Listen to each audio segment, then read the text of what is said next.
So I've got, compared to the lecture, if you saw the earlier lecture, this is just some different stuff. I'd like to give you just some practical tips on to help you with your musical aspirations.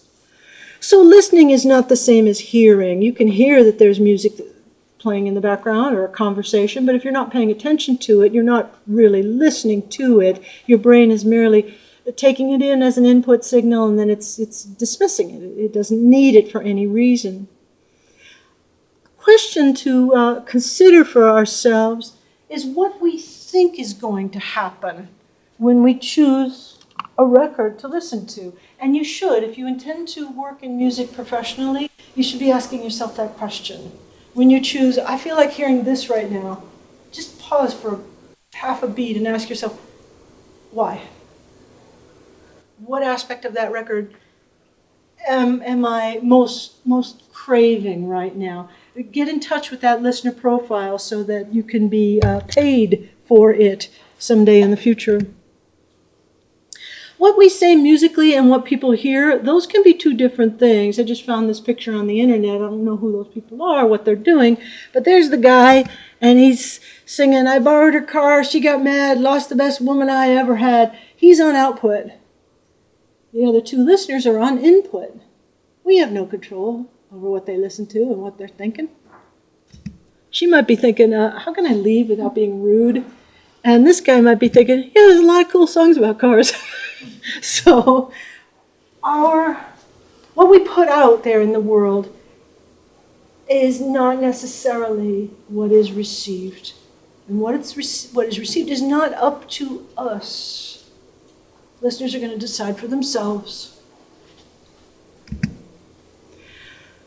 When we do connect with listeners, we reward them for their time. They paid us something. They paid us with their attention. Attention is valuable. They give us their time and their brain resources. What are you going to give them in exchange for what they just gave you? Better be something good.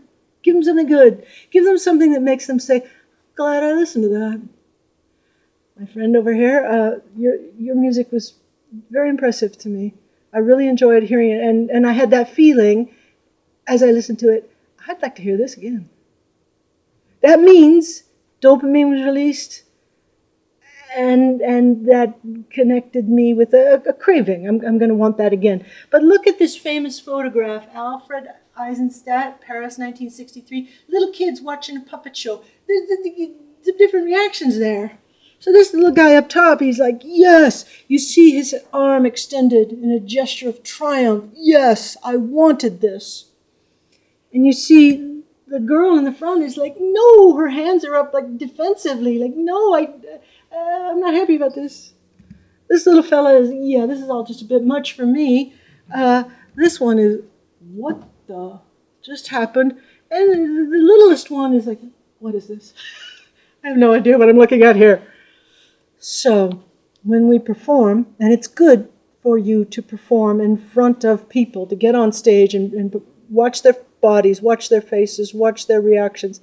It's difficult, but it's difficult because sometimes it won't be very good. But damn, if you leave the stage after a bad show, you've just made yourself a better musician. When you leave after a bad show, you're going to say to yourself, this is never going to happen to me again. And the next time you take the stage, you're going to be a better musician than when you took the stage this time. So here's a story. I was teaching at Berkeley, and it was the advanced production class. And I forgot to put that little microphone thing on. Should I put it on now? Yeah, sure.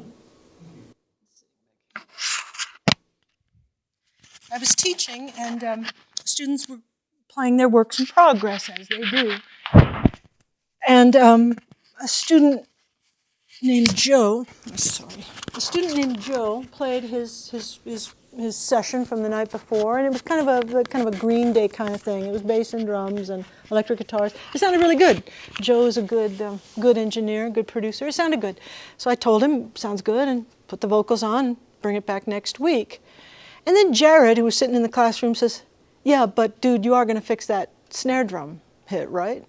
that out-of-time snare drum hit. And I said, what out-of-time snare drum hit? I didn't hear anything. And he said, roll back, go back, play it from the end of the bridge into the outro choruses. So sure enough, we played the end of the bridge. And at the end of the bridge, the drummer did a blast beat, a bop, bop, bop, bop, bop, bop, bop, on the snare. And then when he came in on beat 2 of bar 1 of that chorus, that snare hit was maybe just a little bit late and a little bit softer than the other snare hits. His arm was tired. Better be. He better have given it all on that blast beat. If that arm was just as strong in that outro chorus, he didn't give it his all, did he? So I explained to the students that in my day we worked on analog tape. The performance that you heard on record was the performance that they did. Every gesture you heard, because we didn't have the pitch and time correction tools that you guys have now, that's how they played it. There were minor errors, minor inconsistencies, which convey intentionality and how hard they worked. For many of us listeners, hearing those little mistakes or even variations in their performance is informative. It tells us what happened.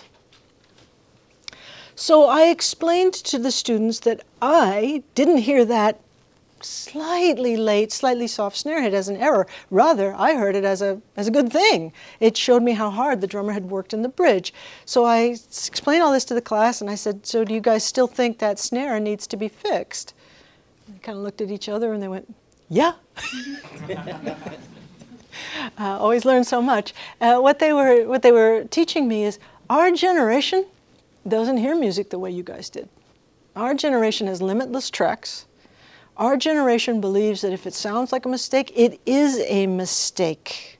And that if it can be corrected, it should be corrected, because if you don't, you're not doing your job properly, are you?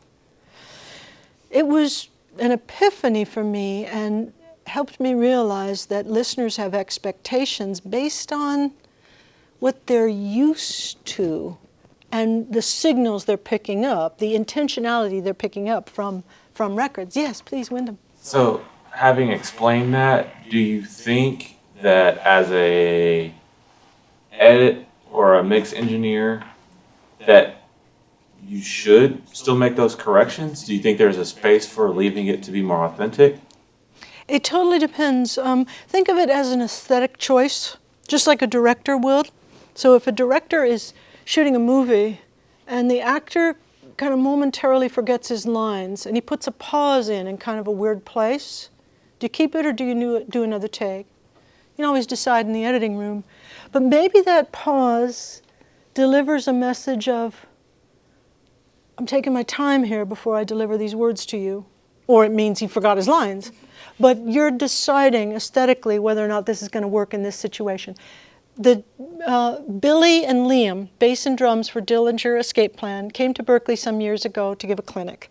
And I attended the clinic, and it was wonderful, and they were on stage, and I thought, oh, this will be a teachable moment. So I asked Billy, the drummer, he was talking about his blast beats, and he was saying, he trained his body. He inhales and then he exhales on the blast beat, and it's really, really hard to get each hit to be evenly spaced. So you got to really control your breathing. And I said, Billy, so what would happen if an engineer went in that Pro Tools session and selected each one of those hits that you carefully placed and lined them up to a grid? It just stopped him in his tracks. And he looked over at Liam, and they looked at each other, and he looked back at the audience, and he said, we would never work with an engineer who would do that. There you go. That's old school engineering, you know, like old school record making. Like, no, we're expert performers. The velocity, the duration, the timing of our gestures has been honed over years to be what we want it to be. Just like an expert actor is going to deliver their lines in a certain way because they know what works. Maybe they've been on the Broadway stage. A less experienced actor will need a little bit of help. Likewise with musicians. Less experienced, give them a little bit of help in the editing room. Experienced players, if you're working with the really good players, watch your little pause there on that computer mouse. Don't automatically be grabbing them and changing them. And that holds for how you dial in your compressors as well. Don't be fighting their dynamics if the singer knows how to ride a vocal mic. But do help that singer if she hasn't sung in the studio that much and needs help there.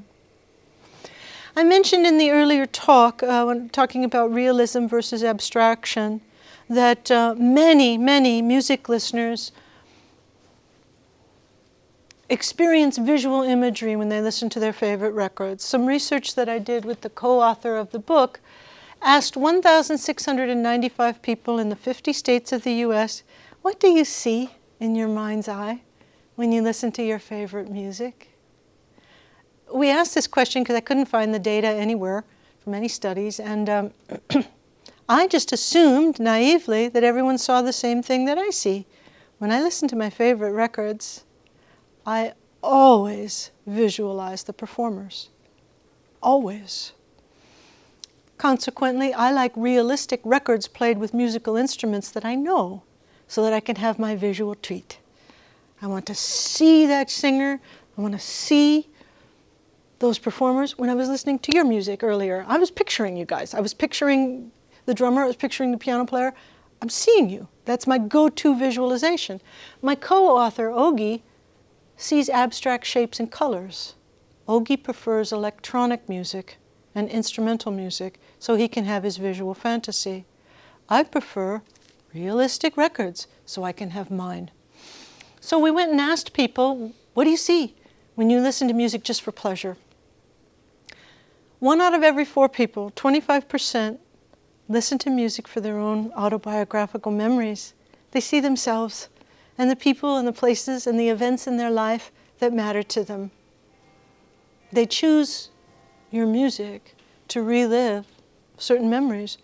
Not surprisingly, older listeners, because we collected information on age and things like that, older listeners were more likely to choose that one, to revisit their youth when they listen to music. Younger listeners, not so much. They haven't made that many memories yet. 1 out of every 5 people, roughly 20%, this surprised me, make up a story based on the lyrics. That's so sweet. And we asked in a text box, if you picture the story from the lyrics, is it you in the story? Is the artist in the story? The majority of them said, no, it's just made up people. That blew my mind. People just, no, these are the lyrics, I'm just making up people, making a little story. 1 out of every 5. Lots of folks see the artist performing. I'm in that category. Sometimes we put a finer point on it. Do you see them on stage, in concert? Are you at a concert with other people? Or are you, for me it was in the studio, but where do you see them performing? Many people see themselves performing. That's a fantasy I definitely try to have, but because I don't play any instruments, I can't hang on to it. My favorite musician is the great jazz musician Bud Powell, the pianist. And I like to try to pretend that that's me on piano. I can't do it because I don't know what that feels like. It just feels false. I go to my go-to and I visualize Bud. Some people see an imaginary world, abstract shapes and colors or planets and things like that. Turns out that people who listen to electronic music were most likely to choose that visualization. As one of my students who plays a lot of video games said, yeah, he said, when I listen to my favorite music, which happens to be electronic music, he said, I picture the room that would match this music. And he's picturing it in a video game style. And then there were some people who don't visualize anything, and then there were people who visualize the real world, like the beach or the mountains and cities and things like that. That means that the type of music you make might not be interesting to some people simply because it doesn't let them have the visual fantasy they want. When I listen to electronic music, I'm searching for those players, but there's no there. I can't see those instruments because they were created for the most part in a box. And I'm looking for my treat, but I'm not finding that treat. When Ogi listens to the music that I love on real players, and my friend Dr. Erica Knowles at Berkeley, she's a PhD in music perception. She's a cellist, and she has the same kind of thing. She can't stand seeing people in her mind's eye when she listens to music. And I asked her, Erica, what happens when you go to concerts? She said, oh, I never go to concerts. It ruins it for me. Really? The very best musician I know personally, I asked him, what do you see in your mind's eye? And he said, abstract shapes and colors. He doesn't do electronic music. So we all are seeking a different treat when we listen for music. Now I want to share with you the concept of the Triple Crown. Years ago, I was working with Geggy Taw and Greg Kirsten, and Tommy Jordan and I were in the kitchen, and we were having lunch, and we were talking about the Triple Crown. The Triple Crown refers to 3 different audiences for our music. There's only partial overlap among those 3 audiences.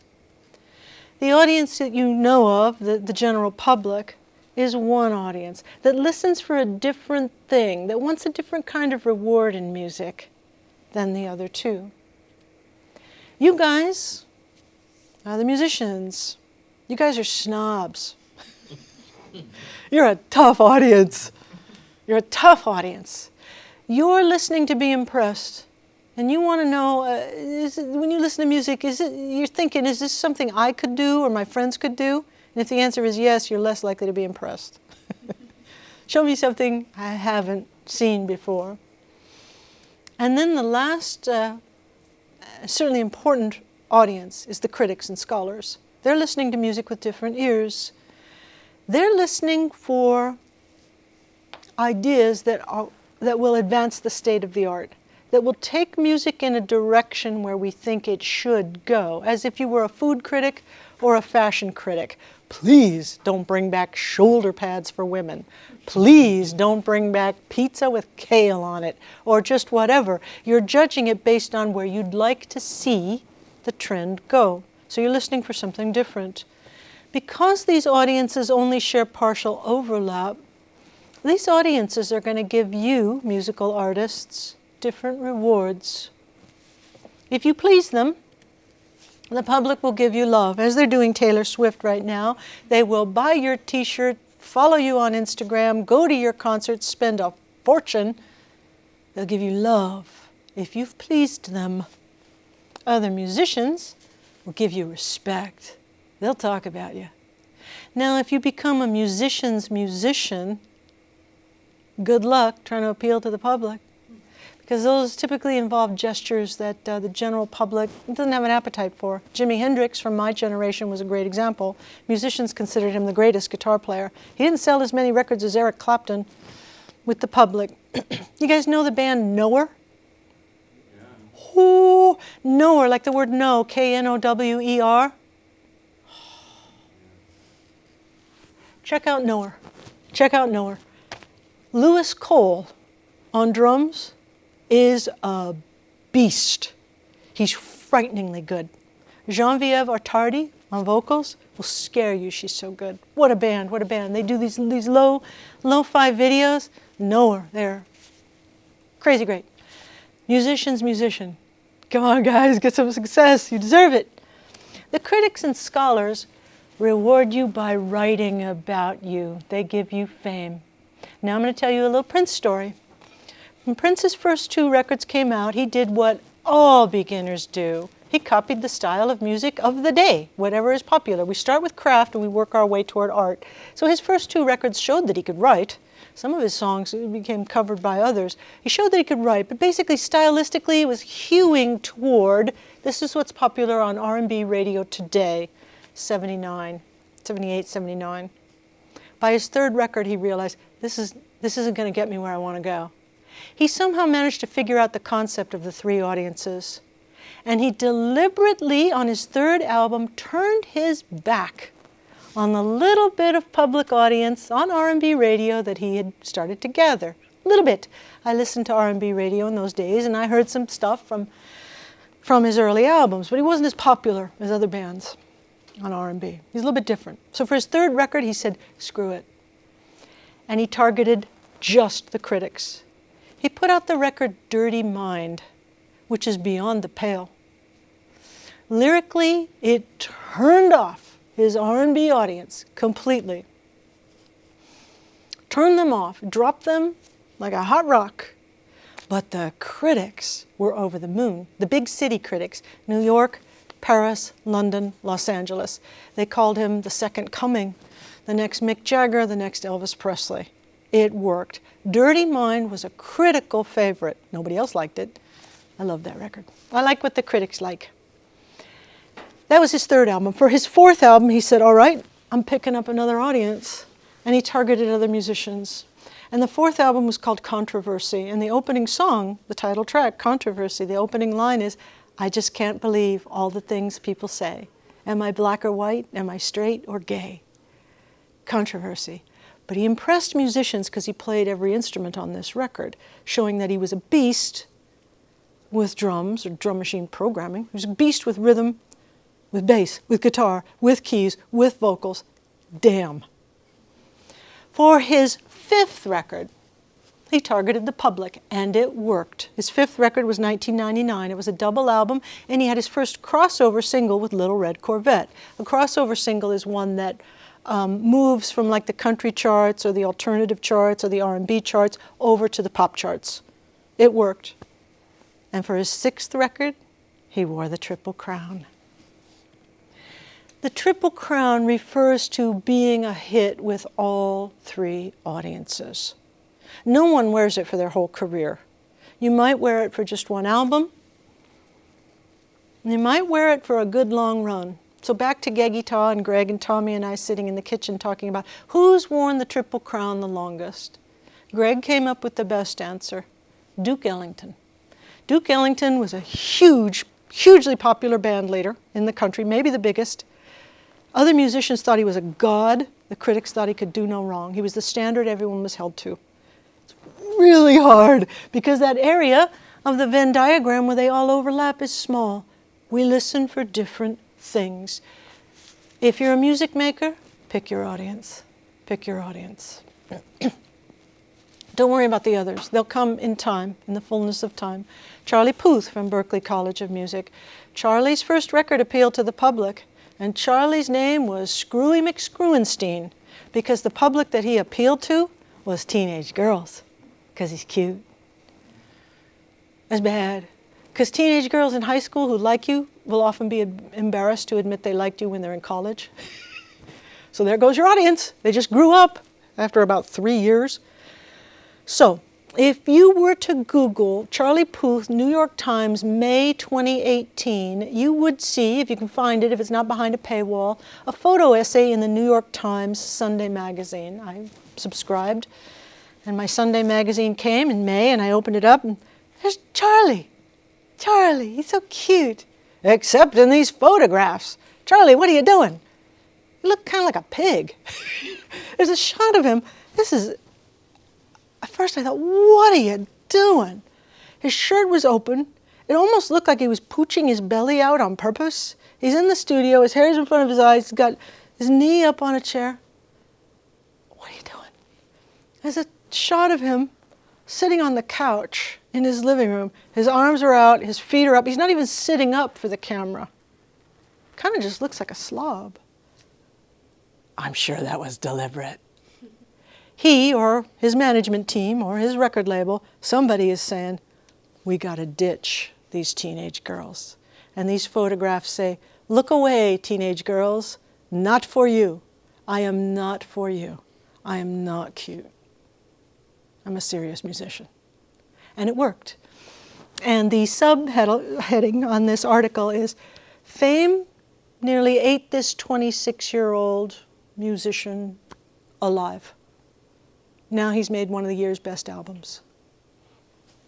And then it said Charlie had an odd feeling when he read the mostly negative reviews from the critics of his first record. He agreed with them. He didn't want to just please the public. You'll pick up the public in time. Don't be in too big of a hurry. Don't forget about the critics and other musicians. All right, one of these was painted by a 4-year-old. One was painted by an abstract artist. How many of you think the one on the left was done by a 4-year-old? Show of hands. How many think the one on the right was done by a 4-year-old? Well, if you looked at it a little bit more closely, you would probably see the one on the right is Laburnum by Hans Hofmann. The one on the left is by Jack, age 4.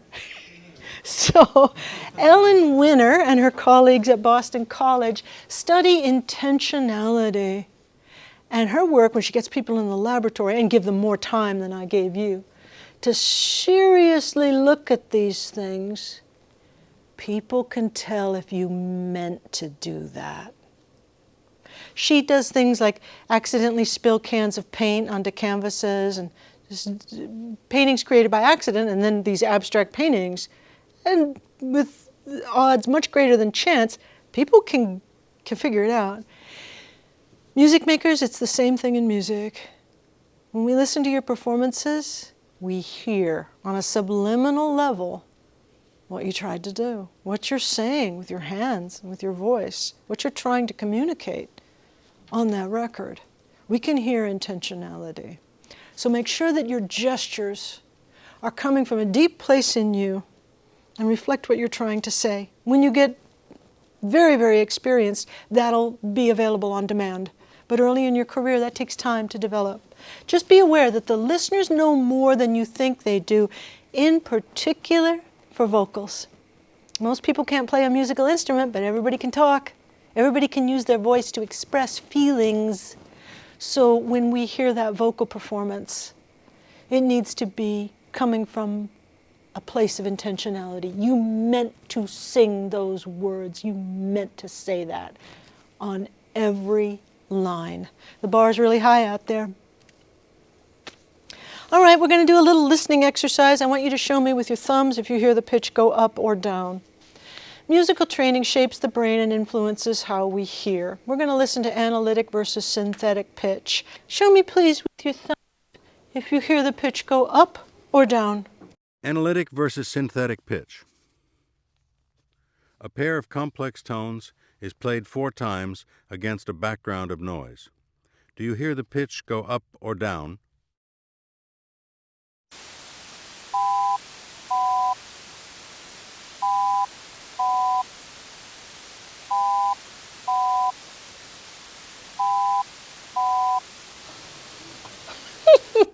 All right, smarty pantses. Nearly everyone is hearing it go down. I can only hear it go up. When I play this for students, they look at me and they say, no, how can you hear it go up? And I say, how can you hear it go down? Let's do one more. Let's do another one. This doesn't involve a contest, but I want to show you something. Anyway, and then I'm going to show you the difference between the musicians' auditory infrastructure and the non-musicians. It's quite different. All right, let's listen to pitch shift with noise. Influence of masking noise on pitch.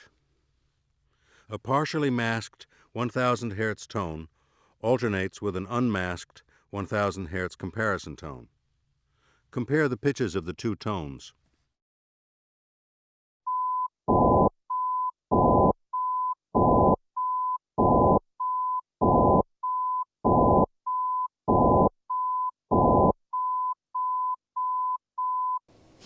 Do you hear the pitch of that tone go down? Some do, some don't. You hear it go up, wow. Okay, I definitely hear it go down.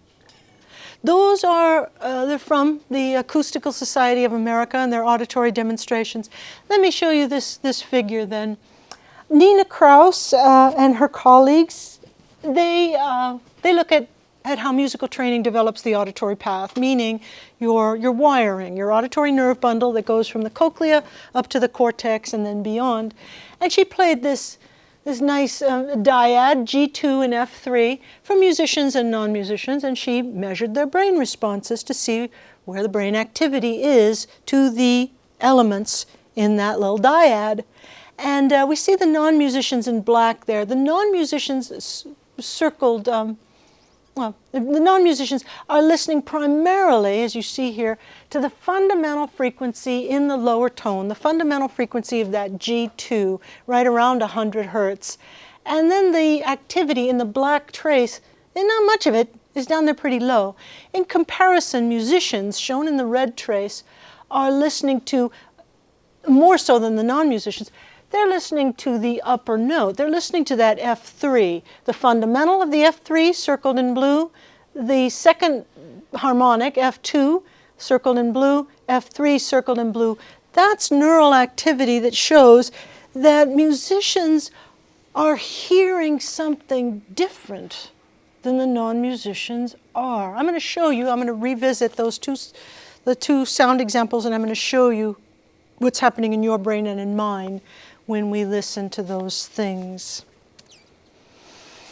Check the time. Oh, shoot. This is wonderful. It's a hot topic in neuroscience right now, and it has to do with the default network. It's what I was talking about earlier. The default network is a network of nuclei that get connected and active when you go into your own head. If you ask people, are you thinking about something other than what you're doing right now, and this applies to 30 to 50% of you in this room right at this moment, the answer is going to be yes. That's what a brain does. It focuses on the outside world and it goes into its own head.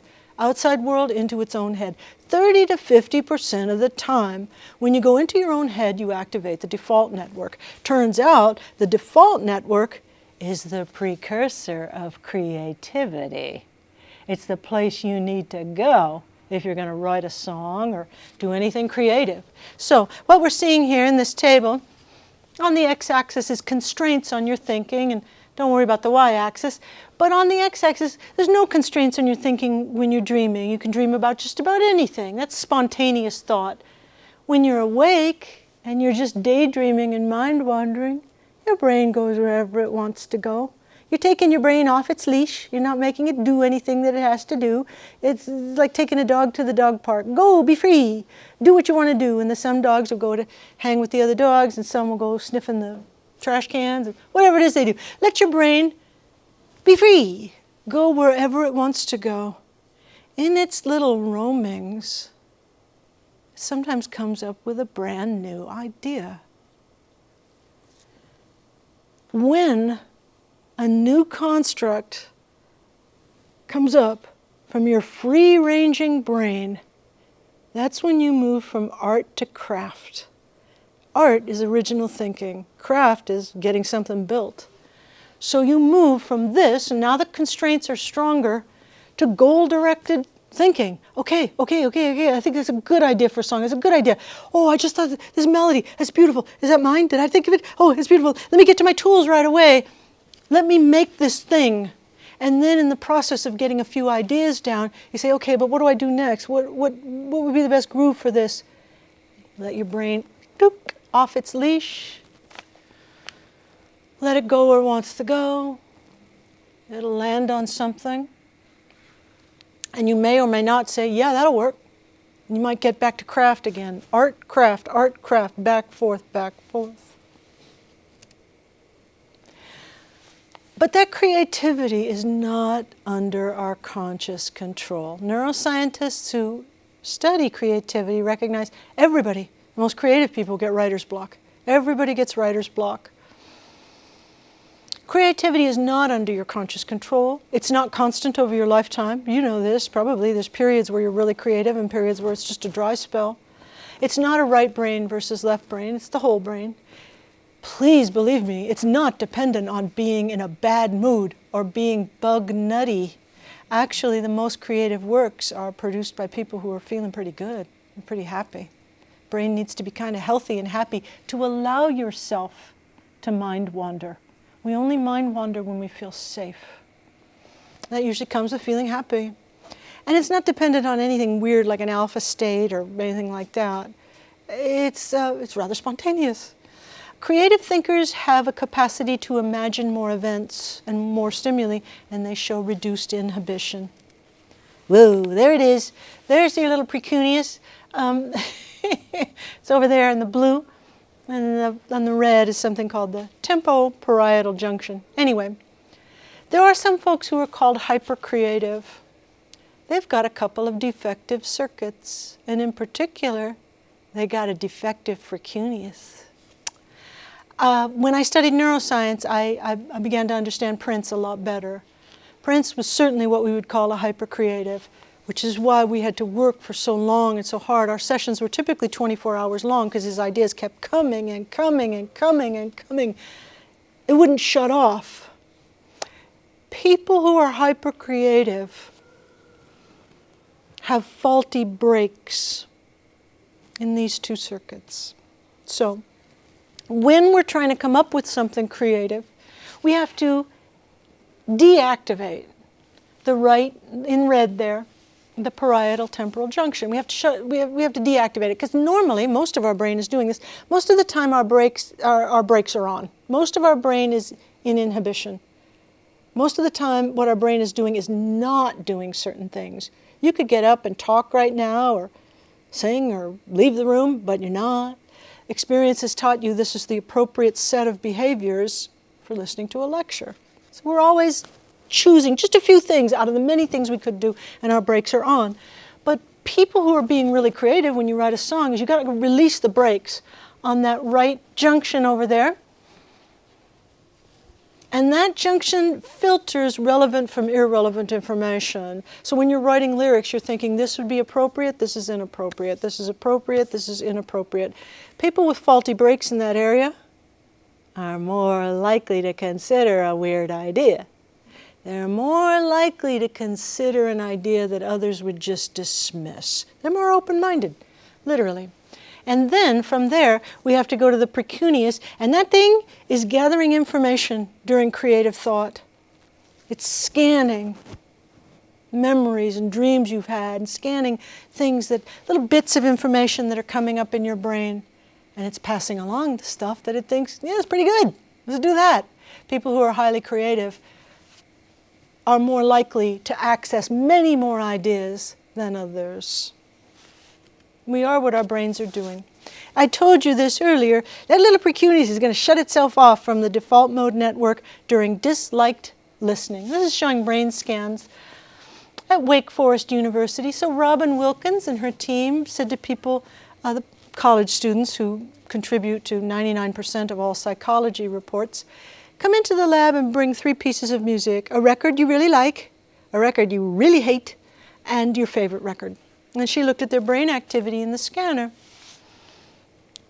The area in red, or the red represents the highest activity. You're looking down on the brain, and yeah, you're seeing differential activity. Now, when it came to their favorite piece of music, see in the liked and the favorite, right here,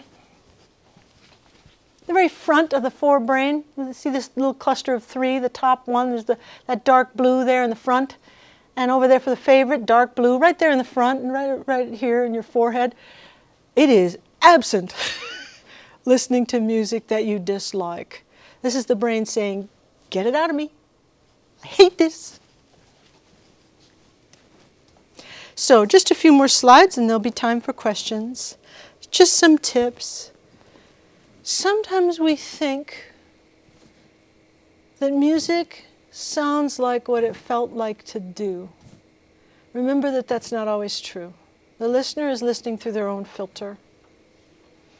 Sometimes we think that our most honest, our deepest, most sincere expression is the one that's going to cause others to feel the most. Unfortunately, not true. It can be, but it doesn't mean that it will be. So mastering your craft and having something original to say are essential, of course, for a life in the arts. I know some really smart and successful artists, and these are hard-won successes. They made so many mistakes at your age. That's what you do. You get all your bad stuff out of the way when you're young.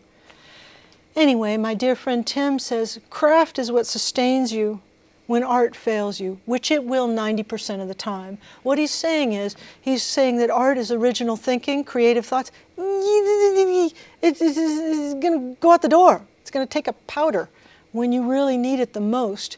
If you're really well versed in your craft, if you really know your tools, you can keep creating stuff when you're waiting for art to come and revisit you, when you're waiting for the muse to come back into the room.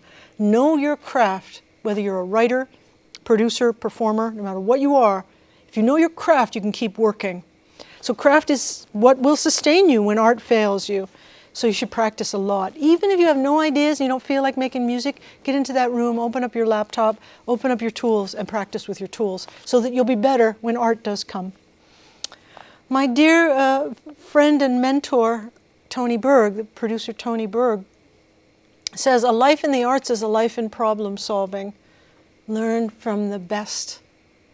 Anytime you make a record, whether you're young, middle-aged, or old, you're going to be presented with new problems you've never seen before. Study great art. Do not waste your time with mediocre art. The people who achieve greatness have solved problems. You want to learn how to solve those problems. So analyze the good stuff. Likewise, if you want to become a chef, you're probably not hanging out at McDonald's. Analyze the good stuff. Now I love how same sculptor friend Tim says, works of art should give you a sense of what happened right before you encountered it and what will follow when you leave it.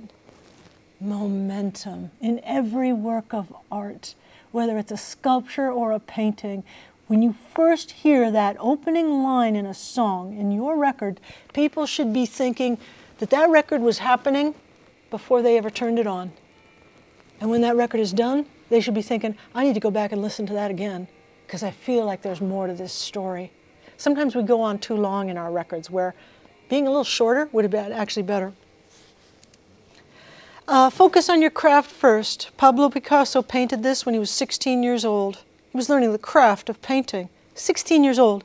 His dad was an art teacher and had a school for the arts, so that helped.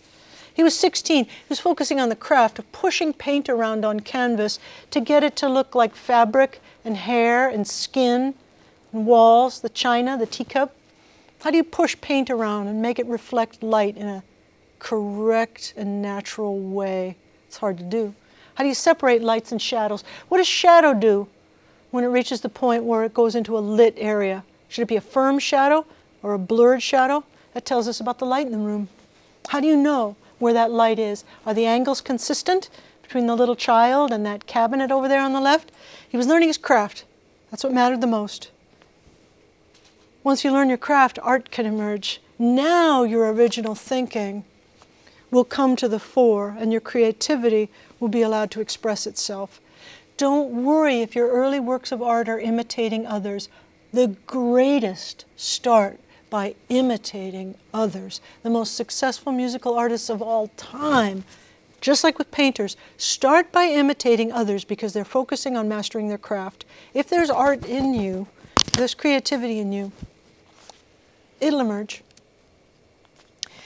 Let's talk about momentum. There's Pablo's painting of a seated woman. You can almost see her foot tapping. You can almost see her biting her nail. Who else is going to choose that pose to paint a woman sitting down? He knew about momentum. He was a master of that. You might recognize that scene from Breaking Bad. The very first thing we ever see in the phenomenally successful Breaking Bad TV show is a Winnebago crashing in the desert, and this guy gets out with the green apron, and there's clothes hanging out the window, and he talks into that voice recorder, my name is Walter White, blah, blah, blah, blah, blah. It starts with momentum. It doesn't start once upon a time. It starts with action. And they know if that action is compelling enough, we're going to hang around to hear the backstory. Who's this guy? Why is he in the desert? That's why the opening line on your records is the most important line. Start with something provocative. Start with some action. Make us want to hang around to find out, what's that? That's kind of odd. What was that all about? Some examples. Screen door slams, Mary's dress sways. Those are action verbs, slamming, swaying. It's a Bruce Springsteen song. Some say the blacker the berry, the sweeter the juice. I say the darker the flesh, the deeper the roots. A little Tupac Shakur for you. You know right away we're going to be listening to a poet. We're going to be listening to an original thinker here. You hang around. This is going to be good. Ooh, this line is considered by many to be one of the greatest opening lines in all of rock music. I am the son and the heir of a shyness that is criminally vulgar. Do you know the song? I am the son and heir of nothing in particular. Yes. You shut your mouth, how can you say I go about things the wrong way? I'm human. I need to be loved just like anybody else does. He's 1987, I think. He's writing about being gay. And in England in 1987, on the books, it was illegal to be gay. Play on words, I am the son and heir, the elements. I'm the son and heir of a shyness that is criminally vulgar. You go, Morrissey. In France, a skinny man died of a big disease with a little name. Prince never says the word AIDS. Doesn't have to. It was 1987. It was France. The actor Rock Hudson had just gone to France to try to save his life, and it didn't work. He died of a big disease with a little name. Momentum. Opening. These are all opening lines in works of art. All right, let's look at that analytic versus synthetic pitch. I'm going to play it for you again. So what's happening is there's two tones. The first one consists of 800 hertz and 1,000 hertz at the same time. It's followed by a tone that leaves the 1,000 hertz component where it is, takes the 800 hertz and moves it down to 750. The vast majority of you had your thumbs going like this. You can listen analytically. You can hear 800 hertz go down to 750. I couldn't hear that if my life depended on it. I hear two tones, 800 and 1,000, that correspond to a fundamental frequency. Remember, non-musicians are listening for the fundamental. I hear 200 hertz, a pitch of 200 hertz, and I hear it go up to a pitch of 250. That's the spacing between 750 and 1,000. I hear it go up. Nearly all of you hear it go down. Here it goes. Analytic versus synthetic pitch. A pair of complex tones is played 4 times against a background of noise. Do you hear the pitch go up or down?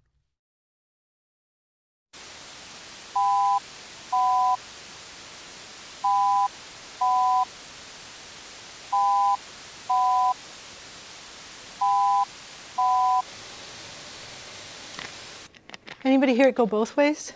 Yeah, some of you can. I sometimes have to sing it for students because they can't imagine how I hear it go up. They have to sing for me how they hear it go down. Now here was that 1,000 hertz tone with low-pass filtered noise. When you add low-pass filtered noise, the whole spectrum is going to be analyzed, and it's going to assume that that standalone 1K tone belongs with that lower set of frequencies, and for many of us, we'll hear the pitch go down when the low noise is added. Influence of masking noise on pitch. A partially masked 1,000 hertz tone alternates with an unmasked 1,000 hertz comparison tone. Compare the pitches of the two tones.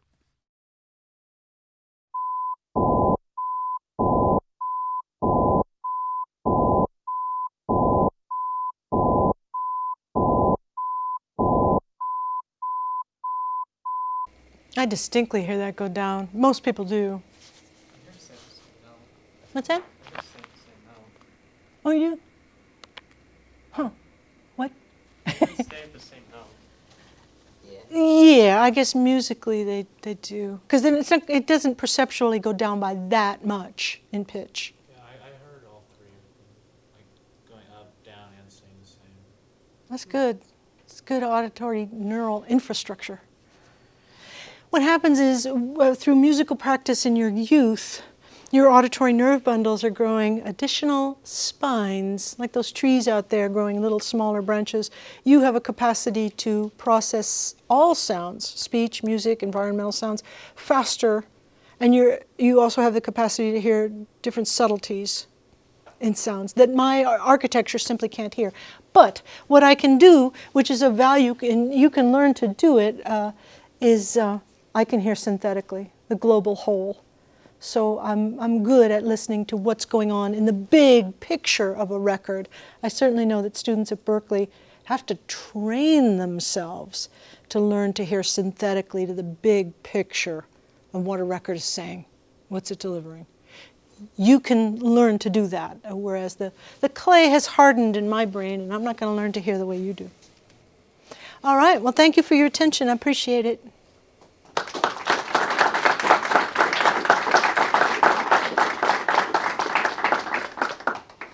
Anything you wish to ask about? I threw so much material at you. Yes, first with the gold and then the maroon in the back. Yeah, going back to what you're speaking on, hypercreativity and how the brain will put brakes on that, and most brains will.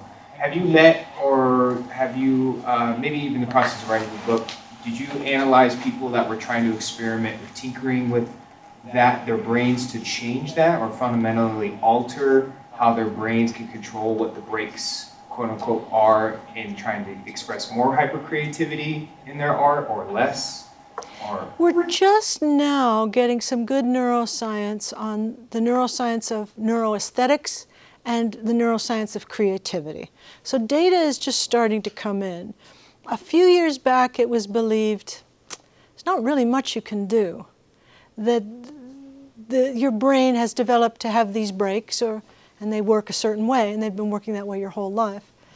To some extent, creativity can be enhanced, but there's an aspect to creativity that is manipulable and doesn't depend on the breaks, and that is your belief that you are creative.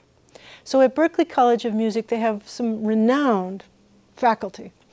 And John Baboyan in the guitar department has been interviewed by a lot of people on whether or not students can learn to improvise. Because some students on guitar, on freestyle, on whatever, believe that they simply can't solo. They can't improvise. And John says, if I can teach a student to get rid of that belief, they can learn to improvise. But otherwise, that's one of the biggest breaks of all, is your belief as to what you can and can't do. If you can get past that, whatever creativity you're able to have will be enhanced. You can also do things like practice your craft and set yourself up so that creativity will find you. I talk with students about that. Periods of your life, think of periods of your life as having seasons. And sometimes some students, some people are most creative in the springtime in their life when everything is changing. When they went away to college, everything was changing, and they wrote a lot of songs. Other people couldn't write under those situations. They got really creative in the summer of their lives, when they were finally settled in and things were blooming and life was really good. Maybe they had a new girlfriend or boyfriend or something. The summer of their lives, they got creative. Other people feel the coldness of winter coming. They're pondering if their relationship is maybe going to last. The autumn of their life, they get creative. And other people, I feel sorry for these ones, are most creative when they're most miserable. And that's bad, because you don't want to keep yourself in that state. But I encourage students to discover the emotional seasons that bring out your greatest creativity, and of course the settings where ideas tend to come to you, and put yourself there more often, so that you're improving the likelihood of creative ideas finding you. Because they're there, they're sitting there, they're waiting, but those breaks need to be released. And those breaks typically are released when we give ourselves permission to mind wander. Get that phone and that screen away from your face. Take a long walk in the woods, take a long drive. Just sit and tell your brain, do whatever you want, I don't care. And see where it goes. Thank you. Yes, in the back. I feel like I've noticed a lot more nowadays the music industry is shifting away from the actual music and more towards just the individual performer. Do you have any thoughts on that and how it's going to affect the industry in the future? Yeah, it's always been true to some extent. It seems to be so dominant. There are many, many people who, if you ask them what kind of music they like, will name the most popular performer, whoever's the most popular right now. And it's a safe bet that it's not music they like, it's celebrity that they like. They like fame. And someone who is very famous and is getting a lot of attention, certainly Taylor Swift would come to mind right now, is their favorite musical artist by an indirect route. It's not necessarily the music they're interested in. They probably don't have records by Mother Maybelle Carter in their music library. It's the fame they're interested in. So many people are getting into music as a way to become famous. And the music is, I'm not saying that Taylor Swift is, not at all, please don't misunderstand me. She's a serious musician. But there are people who want to be like her, and so they are working on those elements of music that are likely to get them fame. They're not advancing the musical art in any serious way. So yeah, our environment is flooded with a lot of people who don't want you to necessarily analyze their music, they want you to analyze them and their capacity for fame. They won't last long. This is typically the case unless they kind of figure that if they come to the realization that they actually are musical, maybe this could work. In my generation, that happened with Madonna. She relied on Jelly Bean Benitez and she wanted to be famous, so she relied on some really good musicians and DJs to make her a record that she could sing over the top of and be famous. And then ultimately she discovered that she had some musical talent after all. That sounds harsh, but that's always been the case in music. Yes, Wyndham. Yeah, so I agree. To kind of like piggyback off of that question, you mentioned, you were talking about the concept of the Triple Crown. Somebody I thought about when you were saying, is there an artist that's done that? I think about Ed Sheeran in a lot of ways. Because, like, I mean, he got rid of his cell phone. He takes up, he's extremely into the, like, vintage watches. Good call. He's like a Daniel Day-Lewis type where he's really, really good at what he does, but he's almost not interested in celebrity. Right. But also has one of the, like, top 3 all-time performing tours. True. Next to Taylor Swift and Elton John, I think. Right, yeah. Yeah, and now that you mention it, maybe Sting from my generation. Sting is respected by musicians, respected by the critics, and he had at one point a lot of attention from the public. I think he still does. I'll tell you something. When Tommy Jordan and Greg Kurstin, when they were young, they got signed to David Byrne's label and they formed this duo, Geggy Tah. And it was said of Tommy and Greg that Greg wanted to be known and Tommy wanted to matter. Tommy didn't give a shit about fame or money, so much so that after they had a hit, Tommy's such a knucklehead. He's my dearest friend in the world, but what a knucklehead. Pepsi offered to sponsor their worldwide tour. North America, Europe, Asia. Paid for by Pepsi. Now this was a band that got very little tour support from their little boutique label. And Tommy said no. They didn't ask Greg, they asked Tommy because he was a songwriter. He turned it down. And we asked him later, why? He said, I don't like Pepsi. Couldn't care less. Tommy loves the art so much that the only thing he cares about is the art.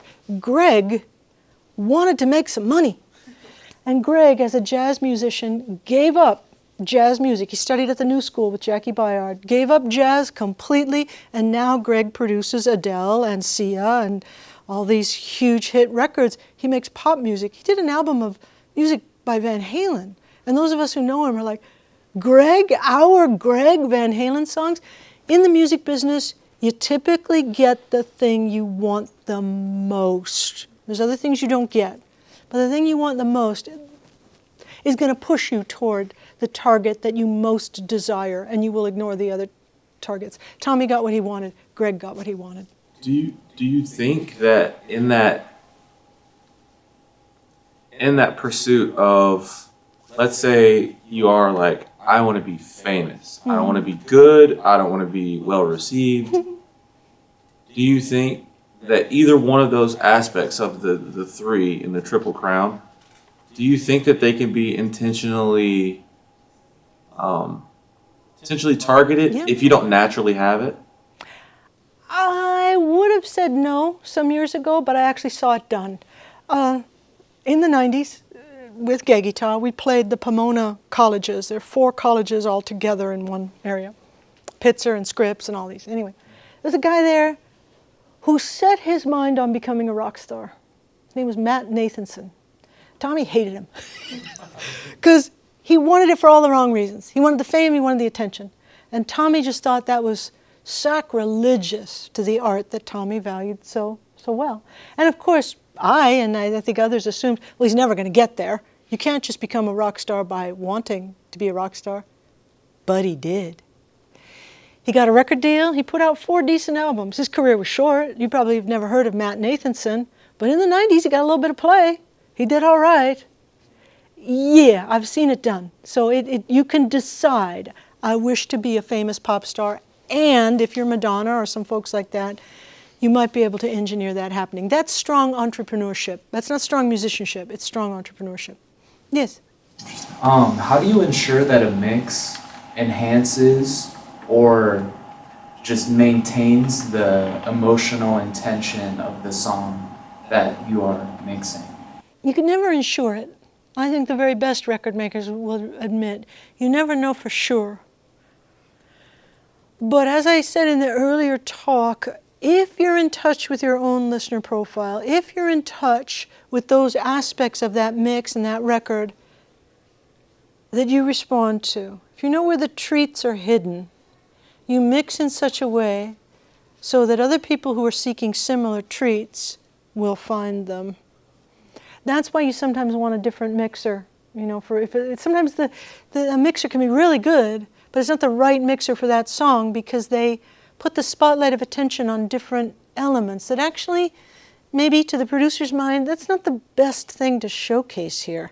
I think you've got, I think, personally, your producer might think, I think there's a better way of combining these elements to attract more listeners. I've had some of my mixes remixed by others and they did a better job. And I have remixed the work of other mixers, moving that spotlight of attention to other elements, and that worked better. So even the really successful mixers, sometimes you get it wrong. You can never ensure. Just do your best. And if you're mixing yourself, if you're the artist mixing yourself, I don't advise it.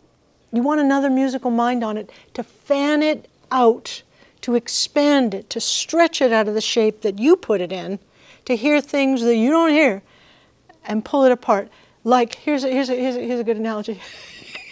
The Berkeley students in the advanced production class, years ago, they don't have to do this now, but they had to do artwork for their projects. They had to come up with something, come up with some artwork for their projects. And this one kid, whose music was pretty good, singer-songwriter kind of thing, had his girlfriend take his photograph. This freaking kid. He was standing up against a brick wall.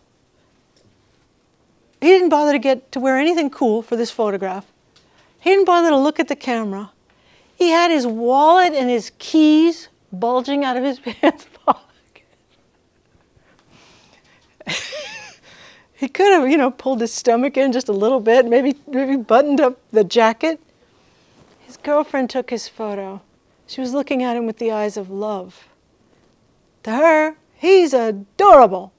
To everybody else, he's like, dude, what are you doing? I mean, the photograph started like right here. It was cut off at the knees. I mean, either do a chest and head shot or do a full body shot, but I mean, what are we going to see from your knees up? I don't know. So it's like a photographer trying to take pictures of his kids. You know those little faces. You know those people.